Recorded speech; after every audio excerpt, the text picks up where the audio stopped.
Salut à tous, c'est Nico du Ciné Show et aujourd'hui, on se retrouve pour parler d'un film qui ne manque pas de mordant. C'est parti pour Abigail.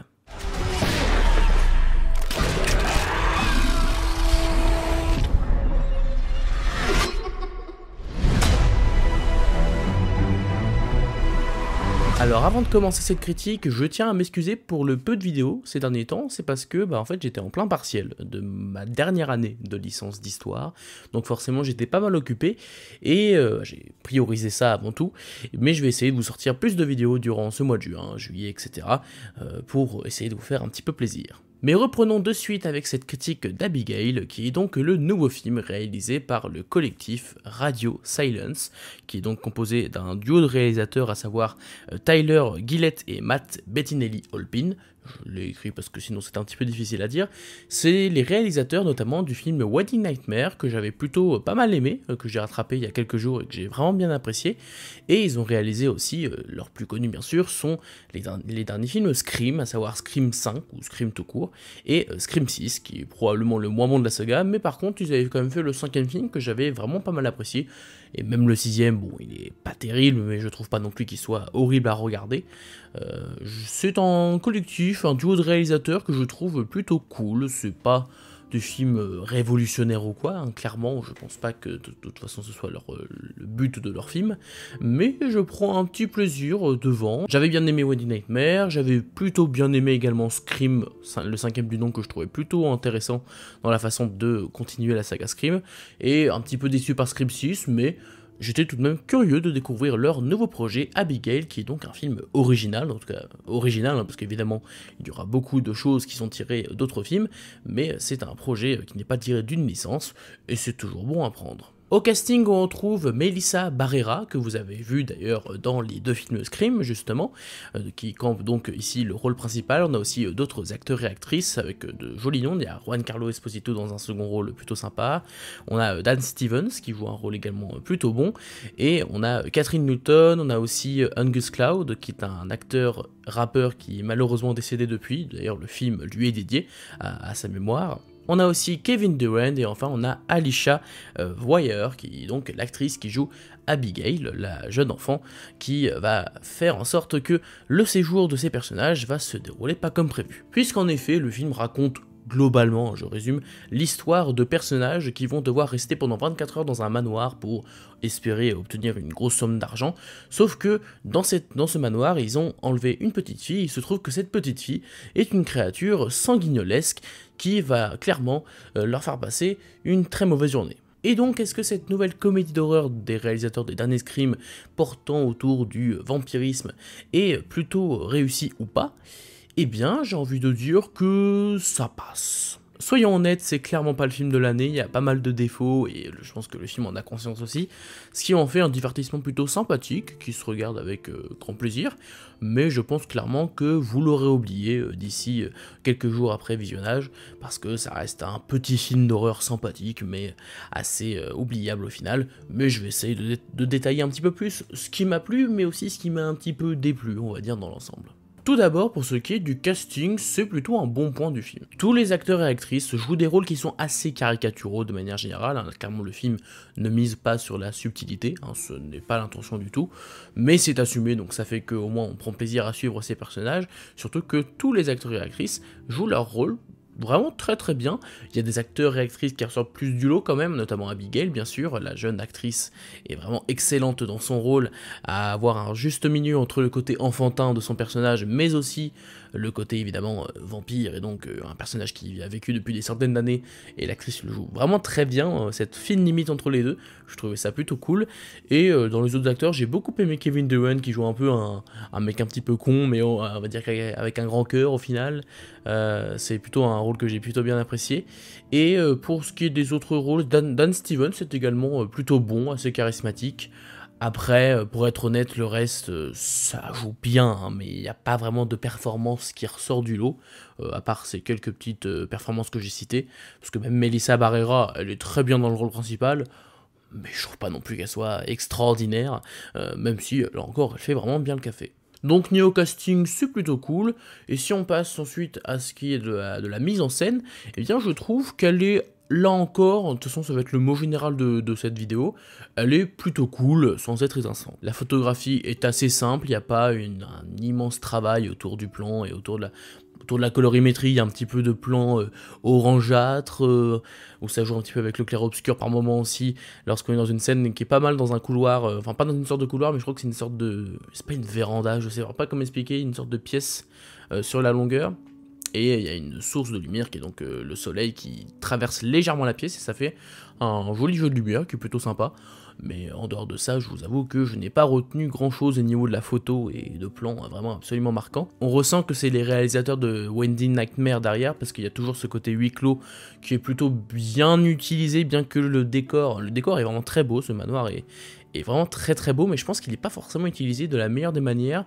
On spatialise pas vraiment hyper bien la façon dont le manoir est constitué. Ce que j'aurais aimé, c'est peut-être plus de plans autour des couloirs pour mieux cerner comment le manoir a été créé, en tout cas comment il est réparti selon les pièces, etc., pour être encore plus ancré dans ce lieu où se déroule la quasi-majorité de l'intrigue. Mais bon, ils l'ont pas trop fait, ça reste un joli décor, mais pas plus exploité que ça là encore. Là où le film ressort un petit peu, c'est au niveau des effets gore, qui sont pas trop mal. Le film est assez généreux, c'est pas non plus le film le plus violent que j'ai vu de ma vie, mais c'est plutôt efficace, il y a des explosions de sang, il y a beaucoup d'hémoglobine, c'est jamais trahi par les effets spéciaux ou quoi. Non, franchement, là-dessus, c'est du très bon travail, il n'y a pas grand-chose à dire, c'est très bien fait. Et pour ce qui est du scénario, eh bien, vous l'aurez compris, hein, je pense que vous avez saisi l'idée, il y a du potentiel, le film en soi est plutôt satisfaisant à suivre, mais il y a quand même pas mal de facilité scénaristique, pas mal de défauts, notamment un retournement à la fin que j'avoue ne pas avoir trop compris, que je trouve assez étrange, pour pas dire immoral, enfin je sais pas, c'est assez spécial. Comme retournement à la fin, je ferai peut-être une mini partie spoil juste après pour expliquer, mais ça m'a un petit peu étonné. Le film est clairement caricatural, que ce soit dans ses personnages, dans la façon dont le récit se déroule, dans les dialogues, les trucs sont vraiment des punchlines qui s'enchaînent, etc.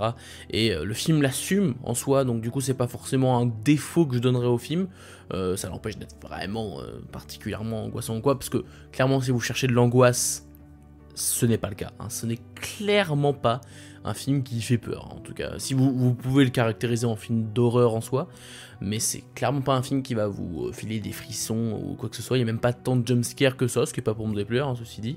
Mais voilà, il n'y a pas beaucoup de pure frayeur, c'est plus, on va dire, une comédie fantastique, action, un peu horreur, mais voilà, je trouve pas que ce soit un film particulièrement angoissant. C'est plus un petit divertissement, sans prétention, qui est plutôt drôle, parce qu'il y a des scènes qui ressortent bien. Je vous dis, le côté caricatural des personnages font, et la bonne interprétation des comédiens font que on a plutôt une bonne alchimie entre les personnages qui s'instaure assez vite, avec de bons petits dialogues, un petit peu kitsch, mais qui fonctionne plutôt bien entre eux et qui permet de créer vraiment...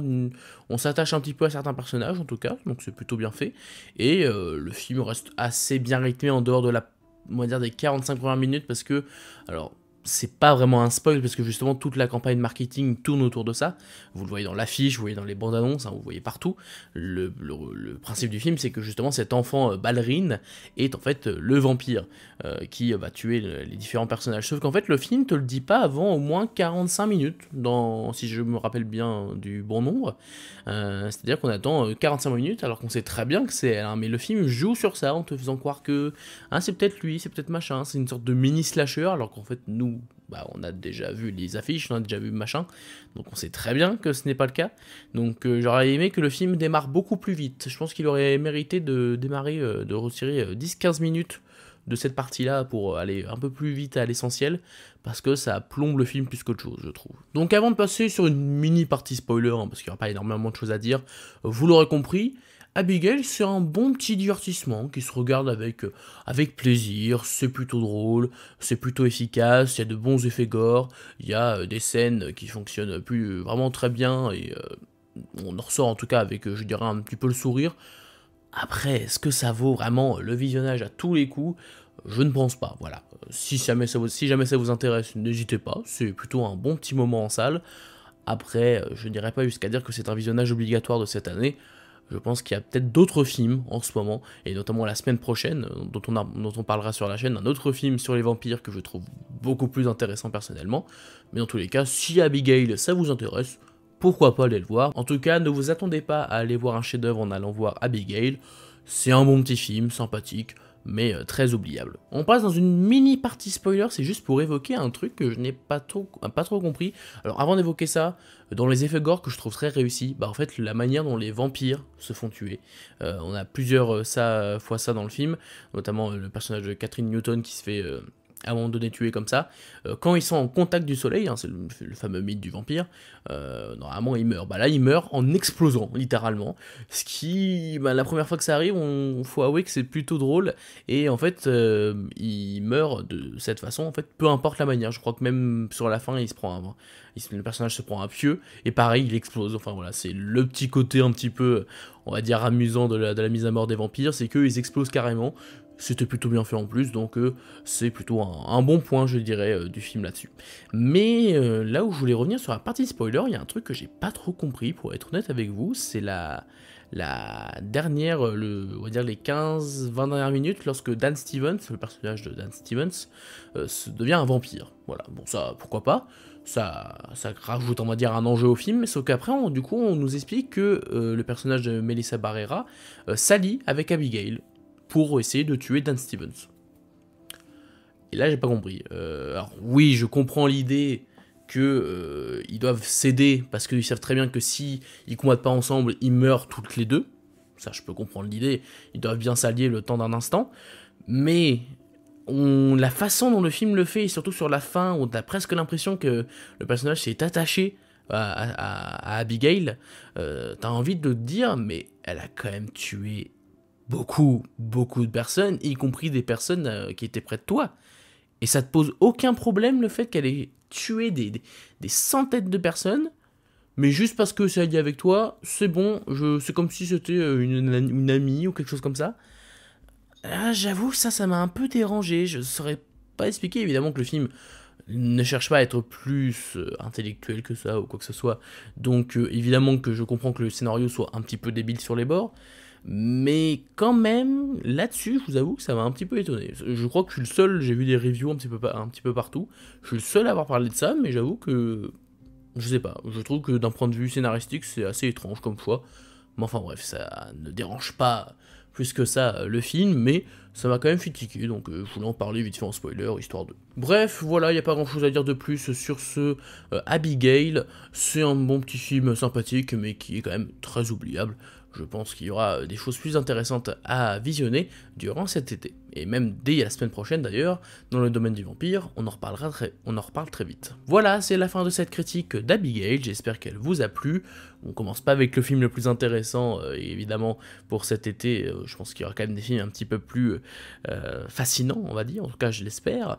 Dans tous les cas, je vous invite à liker, à vous abonner, à partager la vidéo si jamais elle vous a plu, et quant à moi, je vous dis à la prochaine pour parler de cinéma, mais en attendant, c'était Nico du Ciné Show, à bientôt.